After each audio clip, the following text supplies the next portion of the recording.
What did Catherine the Great have to do with the American Revolution? Hi, my name is Jason. Welcome to Founder of the Day. And today's question has two answers. A simple short one and a not so simple long one. The short answer is, what did Catherine the Great have to do with the American Revolution? Nothing. The long answer is, let's take a look at the life of Francis Dana. Francis Dana was a Massachusetts lawyer who actually went to Russia and spoke with Catherine the Great.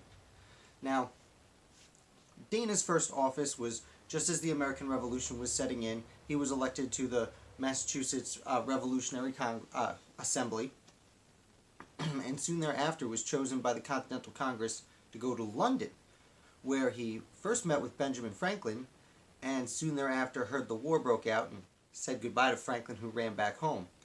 Dana spent approximately 2 years in London, trying to reconcile Great Britain with the colonies.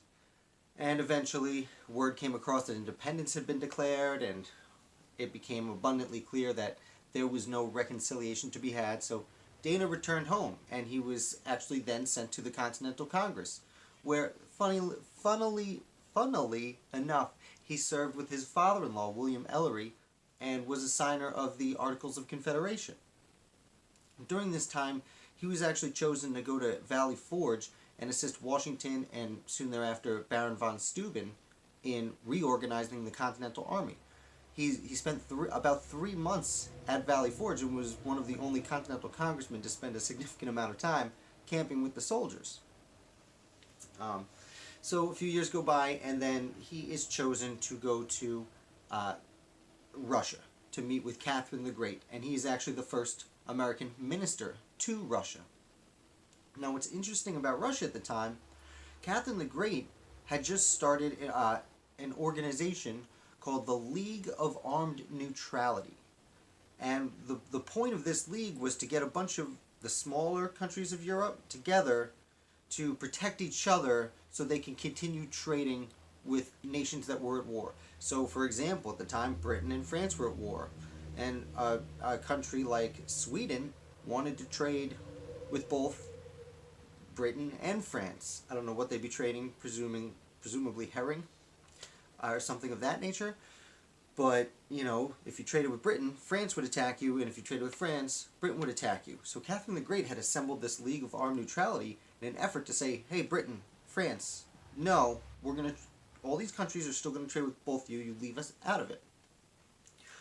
And the idea was if one got attacked, all the others would jump in.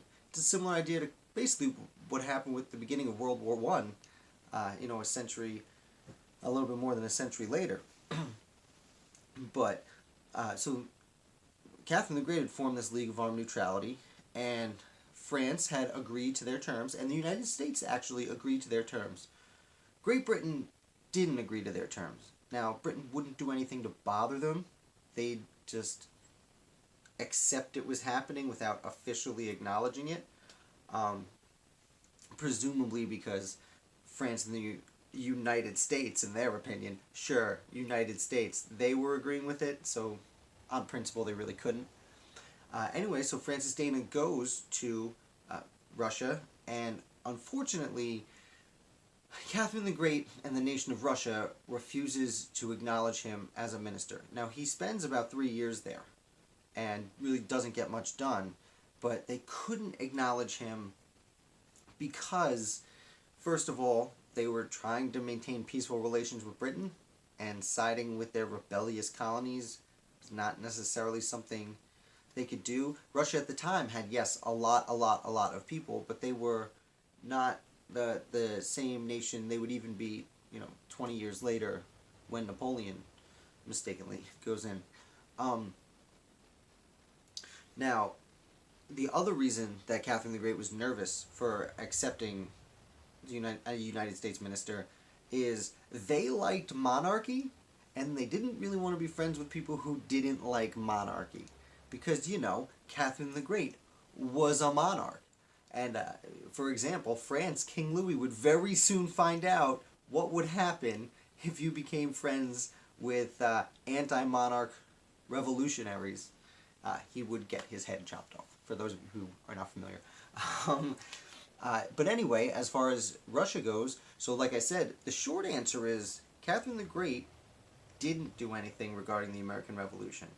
And that was her part, was to say, no thanks, you can hang out here, but we're not going to negotiate with you as if you're a real nation quite yet. And the long answer, like I said, is the life of Francis Dana, who had many other important parts of the founding that I did not mention here today, because I want to keep it short and sweet. So, do me a favor, hit like and subscribe if you enjoyed this video. That way you can see more, and YouTube will tell more people about me. I am also putting up here another video I've made and a subscription button. It's my little logo. I'm also considering doing a live stream this Saturday, October 12th at 5 o'clock. So if you had any questions for me, either send them ahead of time or tune in then, and you'll be able to talk to me face to face. I really hope that you can join us, and I look forward to another video tomorrow. Thank you.